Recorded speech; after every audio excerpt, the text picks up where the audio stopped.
Hello and welcome to Arkansas Week. I'm Carlton Wing, your host today. Now on this edition, some practical advice as we gather during the holidays. Sometimes getting together can bring about a mix of emotions depending on the topics, anywhere from joyous to even a little contentious.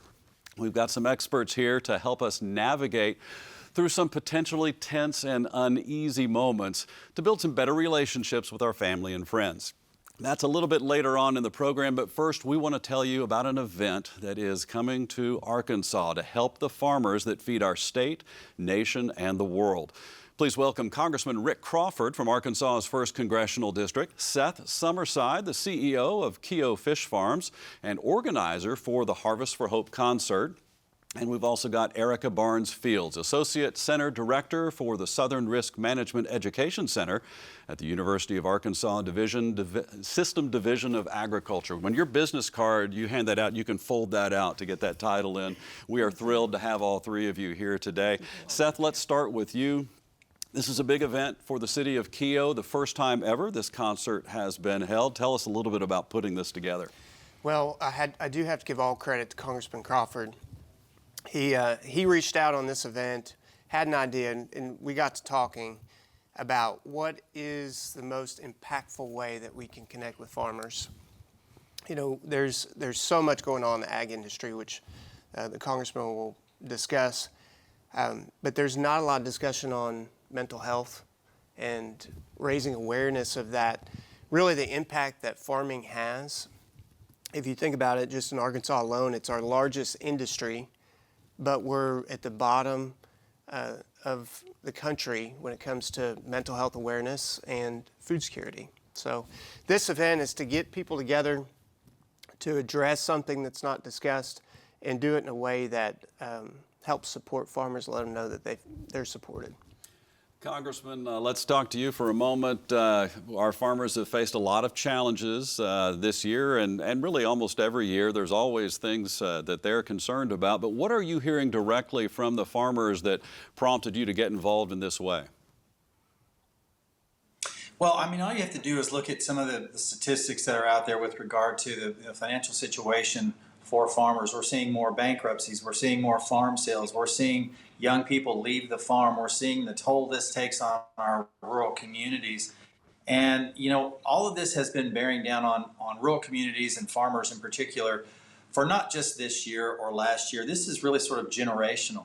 And we've got families that are literally, you know, fighting to keep their family farms afloat and keep them in their families and not have to sell them off. And it's heartbreaking to see when you see these sale companies roll in to liquidate a farm estate. It's really, really sad. And I know there's 2 or 3 stories I could tell about, you know, a young 16-year-old that was his future, was to be able to pick up the mantle and carry that generational farm on for the next generation. And the financial conditions were such that they weren't able to do it. And so I say all that to say this puts not only the financial stress on farmers, but an emotional toll. And what we want to do is make sure that farmers, number one, they know they're not alone. Number two, we need to overcome the stigma of asking for help. Farmers are fiercely independent. They don't necessarily want to ask for help on issues like this, but we want them to know that the help is out there. We want to pair them up with the resources they need to intervene if someone's having, even remotely considering doing harm to themselves or anything like that. We want to make sure that they know there's another way and that they can get help that they need. Erica, let's talk a little bit about farm stress. A lot of folks are aware of the financial stresses that farmers can face with the markets and all kinds of uncertainties, but this is kind of a new topic I bet a lot of our viewers are unfamiliar with. What can you tell us about it? So I would start off with saying that farmers are more than producers. They're caretakers of generational lands, providers for their families. They are also pillars of their communities, and they are routinely deeply grounded in faith. What kinds of things, when you talk to these farmers, when you hear their stories, obviously it has an impact on you, but there's things that they experience that they're not sharing with other people. What can we learn from what you've learned from them? We can learn that there is definitely a stigma with them reaching out to mental health sources, and that they frequently carry the burden alone. And with the stress of carrying it alone, it increases the likelihood of depression as well as suicidal ideation. According to the CDC, farmers compared to other occupations are 3.5 times more likely to commit suicide. In addition to that, according to the Journal of Women's Health, women farmers are 4 times more likely to be depressed. So it is very important, it's imperative for us to reach out to our neighbors, since statistically they are known not to reach out to mental health professionals. And that's an important point. And it's not just farmers. A lot of folks need this. So we're hopeful that this can kind of help with a lot of industries. Of course, we're focusing on farmers today. Seth, let's talk about what are some of the other programs that are available for our farmers? So who does it really, really well is American Farm Bureau. They have something called Farmer's State of Mind. And they're in the process of really evolving to form alliances. And what I mean by that is engaging the local community. And so for this particular event, we've engaged Farm Bureau of Arkansas. The funds run through their federation where you can easily donate with a click of a button. But what Farm Bureau offers is that grassroots, the trust that they've built in the different counties and the communities, and they're connected with their churches and co-ops and everything else. So when you talk about how are we going to solve this, it's really about relationships and working together. And when you have somebody that someone trusts, and then they begin talking about it, then you can start doing trainings and programs, rapid response, making sure people have the right resources. And the congressman touched on something that's really important. Farmers are very independent. Mm-hmm.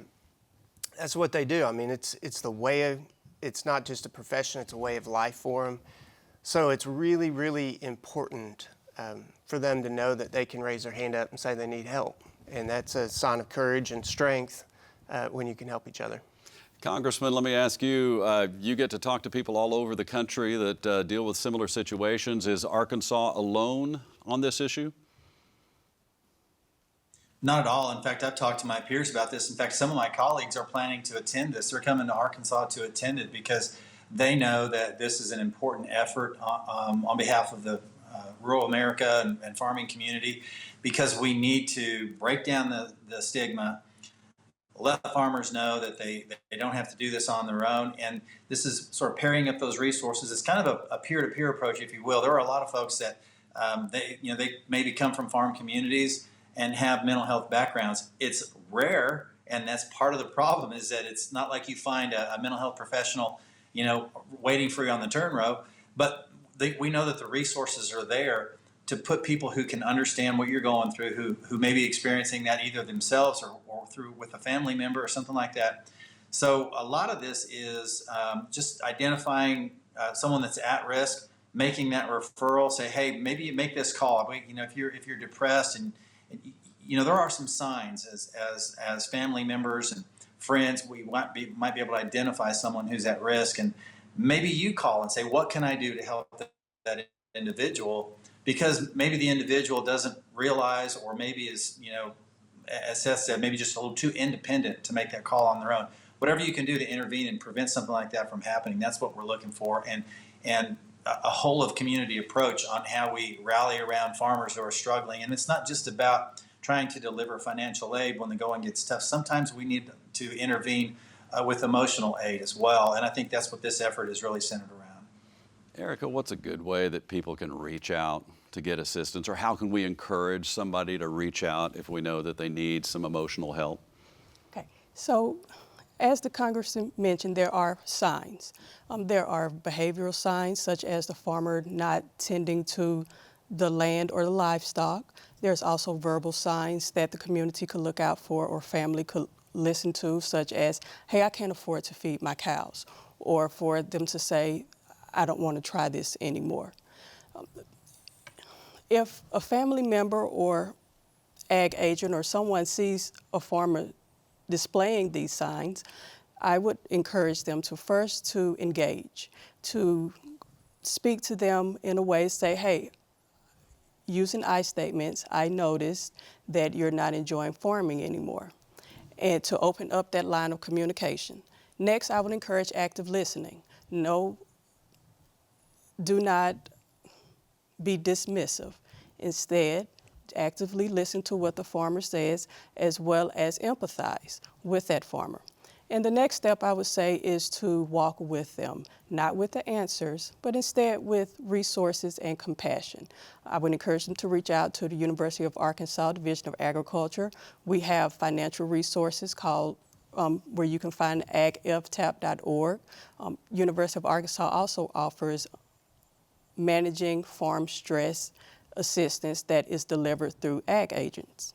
Okay, well, let's talk about the event now. December 6th is when this takes place in the city of Keo. Pretty excited about this. We're going to have some great music. In fact, our congressman's own band, Triple Nickel. Absolutely. It's fortunately there's a pecan festival going on in December. We talked about when the congressman proposed this idea of doing a concert, you know, it may make sense to wait a while to do it, give us more time to plan. But then the sense of urgency that he talked about on really needing to do this quickly. So in a short period of time, we worked with the city of Keo. They had a pecan festival. Last year they had 3,500 people. I think the population of Keo is about 234 people. So the population certainly multiplies for this festival. But there's a lot of excitement around this. And what we're going to be doing starting at 12 o'clock, the first band, one of four, is going to be starting to play. Boisterous music, and then 2 o'clock is when the pecan festival will end, and then the Harvest for Hope event will take stage. And at 2 p.m. will be Triple Nickel, which is the congressman's band, followed by 3 Times a Lady, Hannah Blaylock, if you know, she's the Arkansas Female Vocalist of the Year, followed by Matt Stell, who we're excited about as well. Matt is being brought in thanks to Anheuser-Busch, and is from Arkansas, so we have an Arkansas group of talent that's just it's gonna be an excellent event. Congressman, let's give you the last word here. This is pretty exciting. We're looking forward to being able to hear Triple Nickel. It's got to be neat to be able to try to make a difference for good with the work that you do in Congress, and then also to be able to lend those musical talents as well. Tell us a little bit about that. Well, you know, it's a great diversion to be able to play music, and I've done it for a long, long time, and it's kind of a little side deal that is, I think, very cathartic for me. You know, we all need a little bit of help from time to time, and this is a release for me. It's a creative outlet, and I've got a great bunch of talent that I work with, and we've been playing together for a long, long time, and we're just looking forward to this. This is something we feel like is an opportunity to give back to the ag community. You probably already know this. I've spent most of my adult life in the ag industry and outside of the military. And so it's very personal to me. And my wife is a mental health therapist, which is why I sort of have a burden for this particular issue because of the years that she spent as a mental health therapist and the things that I've observed and learned from her. So we're looking forward to this, and we just can't say enough about the support that we've gotten from the city of Keo and Seth and all the folks down there that are making this happen. So we are very excited about it and looking forward to it. Well, we're looking forward to it as well. We thank you, Congressman, for joining us from Washington, D.C. We're grateful to you, Erica and Seth, and thanks to all three of you for the work that you're doing for our agriculture community here in Arkansas. Thanks for coming. Thank you. All right, we'll be right back.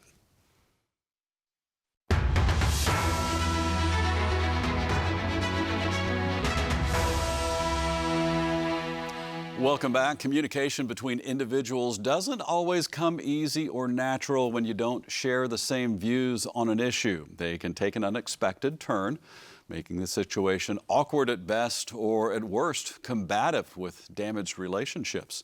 Dr. April Chatham-Carpenter and Dr. Glen of Braver Angels of Arkansas are back for the exciting sequel with some tips on how to engage in respectful dialogue in family and social settings, especially as we head into the holidays or for some family gatherings where conversations like these might take place. And so as we look at these kinds of conversations, especially in some cases, these conversations haven't taken place since the last holidays. So it's not like they're seeing each other all the time. So it's, oh no, yet another awkward conversation with crazy Uncle Joe or whatever. How do we handle this in our expectations? You know, a lot of times it's because we had the expectations of the behavior, and it could be of ourselves, right? The last time that Uncle Joe said that, I know that I lost it, and I can't do that again because that created all kinds of issues for the family and drama, right, for the family. So sometimes it's those expectations that get us in trouble. We have to anticipate those. Yeah, and I think when I think of talking to someone and try to keep things between the ditches, as it were, I think of two things: communication and connection. The communication part is to make sure that when we're talking, that we do so in a way that it's clear, that it's respectful of them, and then the connection part is also making sure that whatever we do, we're trying to maintain the relationship either as good as or maybe even improve it. The last time you were here, and this is one of the reasons why we're back, because we're thrilled about this sequel that we've got, you mentioned there's a formula that you can use, that you can teach yourself when you're having these kinds of conversations. Could you go into a little bit more depth on what that formula is? We use it in almost all of the Braver Angels workshops that we have. It's called the LAP formula. Listen, acknowledge. The A can stand for acknowledge, it can stand for agree, it can stand for appreciate, lots of things with the A. Then pivot to your own perspective, but you ask permission before you share your perspective, and then share your perspective. That's the LAPP. Okay, all right. And that's a good way for us to kind of keep that in our memory banks. One of the things that can kind of help is if you guys would be willing to role play a little bit and kind of demonstrate a technique, because if you've listened to the On the Other Hand podcast, they represent both sides of the aisle here, and you've demonstrated great how you can get along with each other, but could you show us something that might be able to inform us on how to handle some of these tough issues? Okay, how about we start with me playing a blue or liberal-leaning person talking about immigration, and I won't start it off in a Braver Angels kind of way. I'll start off in a little combative stance. Is that okay? I'm ready for the combating. Okay. You know, I appreciate meeting you. What do you think about this stuff? This administration's doing crazy things with the immigrants. It's just really hateful, and he's wanted to build a wall. I just don't get it. Well, I'd like to hear more about your perspective on that. I really don't know you, so tell me more about why you think that's a concern. Well, I just think our country was built on immigrants, and I think that immigrants can play an important part. As far as the wall part, you know, I don't believe in open borders, but I do believe in a wall is a particularly ineffective, cumbersome kind of way to manage the border. I would personally like to see more funding go to the people who can make decisions and get people through in a hurry, who are coming through the border, and sort out who is there legitimately and who needs to be sent back. Well, it sounds like you feel pretty strongly about it and that you've actually thought a lot about it. I actually might agree with you more than you expect. Really? In terms of the role of immigrants in our society. I'm curious, would you have time for me to share my perspective a little bit so that you could hear that? You know, too? I need to go talk to someone real quickly. Could we meet in about 5 minutes up at the bar and we'll have a chat? Absolutely, that sounds great. Okay, good Look forward talking to it. you. Thank you. Yeah. Well, there we go. Look at that. That was nice and peaceful. But I liked how you de-escalated. You asked questions first. That the LAPP, you followed that technique, and you could see that working. And so, what I would ask then is, so sometimes you get in a conversation with somebody, and they may or may not be factual, but they are absolutely uncertain. And so, how do you deal with that? So in those kind of situations, a lot of times I don't do it as well as I just did because my emotions are also aroused by something that they're talking about. And I think about maybe I'm feeling threatened because something that they said just kind of went against something on my own identity. Maybe I'm interpreting something that they said to think this is what they're thinking about me. And so I get kind of like in this fight or flight mentality. And at that point, I've got to be aware of my own emotions. Where are my shoulders right now? Because I'm probably like this, and I need to just deep breaths, hold my hands out so that I'm willing to actually being aware that I want to have a curiosity conversation, a learning conversation. And sometimes I just can't deal with it at the moment. You're not alone. One of the things to understand about that is when it comes to our identities and our strong beliefs and things like that, the tribe we identify with, that is a very primitive part of our brain that's in operation. It wants to retain our beliefs and our affiliation with our tribe at all costs, because back way when, our lives did depend upon it. Now it doesn't, but our brains still act as if it's a life or death matter when we hear something different than what we may ascribe to. And so let's offer each other some grace when we get a little bit worked up over what someone else is saying, and when someone else is coming on really strong, remember they're probably going from that part of their brain. We do have an alternative of trying to use that smarter part of our brain to work against it. Use things like facts, being rational, using morality standards, the law, rules, things like that kind of keep us from being just another wild animal in the woods. You mentioned grace, and we see so little of that in today's political discussion. And you touched on it a little bit, but when your emotions get up, that's when you're going to say things that you probably shouldn't, and kind of over-exaggerate how you might actually feel, and be less likely to be able to extend that grace. How can we control our emotions in the moment? Yeah, so for me, it's about deep breathing. It's about keeping my hands open, being aware of what's happening in my body, even naming the emotions and saying, I'm feeling right now a little irritated, I'm feeling frustrated, I'm feeling attacked. I don't know that I can actually have this conversation with you right now because I'm having these feelings and I need to walk away. And maybe we can have them when things are settled down a little bit, have that conversation. So sometimes I have to walk away because I'm a hothead. I will say things that I regret.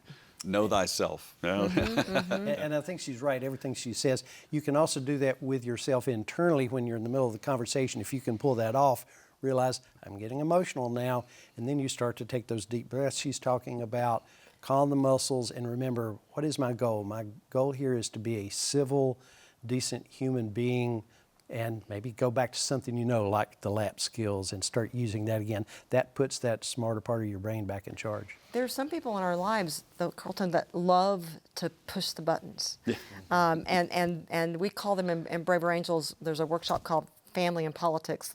We call them the gladiator. Typically, they're the ones that want to fight. There's also an assassin. Oh, yeah, maybe. And so we snipers, and yeah. I mean, there's all these kinds of terms that people sometimes they just love to fight, and we don't want to fight, or we do want to fight, but we want to win, and so being aware of that inside yourself is important. Well, and sometimes kind of accepting what is the end goal here. And so is it to win this argument that's probably going to be unwinnable in so many situations, or is it to preserve a relationship so that you can have an opportunity to have influence later? That can kind of help. One of the things that you mentioned is when you do get into a situation where it's starting to get a little bit heated and the other person is not going to give, does it help to recognize that sometimes there's other people in the room that are watching what's taking place, and your words might be going towards this person, but they're being received by the people who are watching? Can that help with the diffusion of your emotions and give you purpose? Sure it can. And at the same time, you don't expect, or you should not expect, to change people's minds anyway. That rarely happens.